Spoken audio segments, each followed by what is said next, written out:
We are living in a housing crisis, but it's not the first time Canada's been here.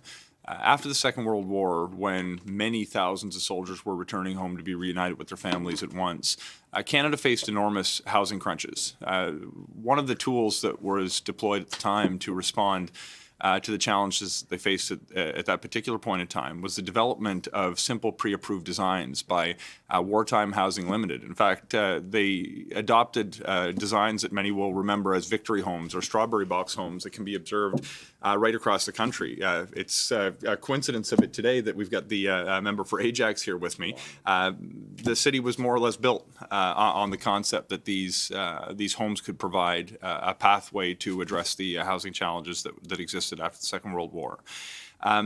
What followed in the decades to come was a continued practice of abiding by this principle that pre-approved designs would provide a simple and cost-effective way to actually build homes. I actually brought with me today a catalog from 1954 that provided small home designs. This is a particular issue was on bungalows and split-level houses, and for a fee of $10, you could actually have access to designs that could be built quickly. In many instances, these homes were being built in a period of about 36 hours. We intend to take these lessons from our history books and bring them into the 21st century. We are going to be moving forward with a catalog of pre-approved designs at the federal level. We are going to be launching consultations on the contents of that catalog in January of 2024.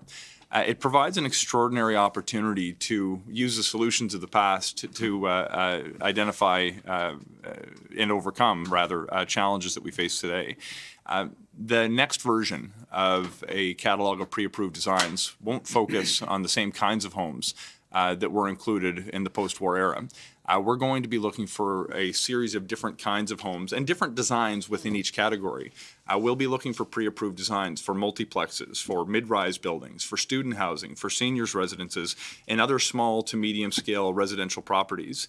This will include garden suites and laneway homes and different kinds of houses that will solve the challenges that our communities are facing today.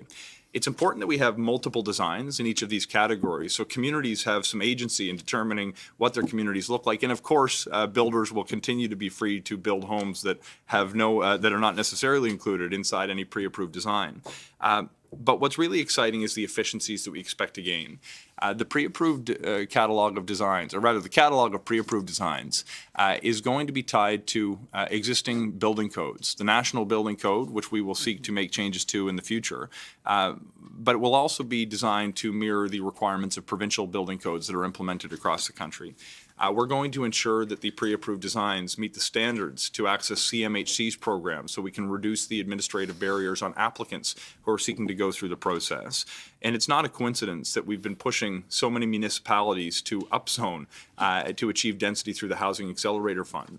Part of the reason that we have been pushing so many large cities in Canada to adopt 4 units as of right zoning is we intend to include 4-plex designs in the catalog that we'll be moving forward with so we can align access to CMHC's programs with building code requirements and with municipal approvals.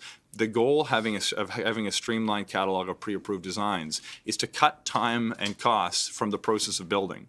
Moreover, we're going to have a focus on home designs that are cost-effective, labor-efficient, and energy-efficient. We want to create designs that can actually be built quickly and can be built cheaply without compromising on quality or sustainability. It's also going to ensure that people who live in these homes have reduced power bills month to month and can continue to manage with the cost of living.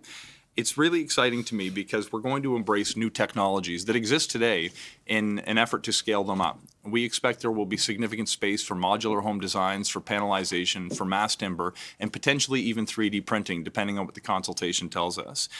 To give you a sense of who this is going to help, beyond the residents who will live in the homes that are built more quickly, think about nonprofit developers who are seeking to deal with the rising cost of building. To be able to have access to a design off the shelf provided by the government is going to reduce the cost of hiring their own architect, and it's going to allow them to speed up the process of approvals through CMHC's application process. Think about larger scale developers who will be dealing with reduced costs and efficiencies achieved with economies of scale when they're able to produce more of the same product over time. It's also going to incentivize those who are thinking of investing in home building factories to make that investment investment when there's a greater degree of certainty around the demand that's going to exist for those who will be looking to build at scale. And finally, it's going to help new players get into the sector. When you look at the cost of hiring that person who will provide the design for you and the time that it will take, someone who is thinking of starting a development company is facing a lot of barriers to entry. By providing a catalog of pre-approved designs, we're going to reduce the cost and time to build, making it easier for individuals and small companies who are looking to get into the business of home building to actually take that next step. So beginning in January, we will be launching a consultation hearing from home builders, from provinces and territories, from cities, from nonprofits, from Indigenous leadership, and from others who have a say in this conversation. I'm extremely excited about the impact that it's going to have and looking forward to moving forward with a concrete way to help build more homes faster in an effort to help address Canada's national housing crisis.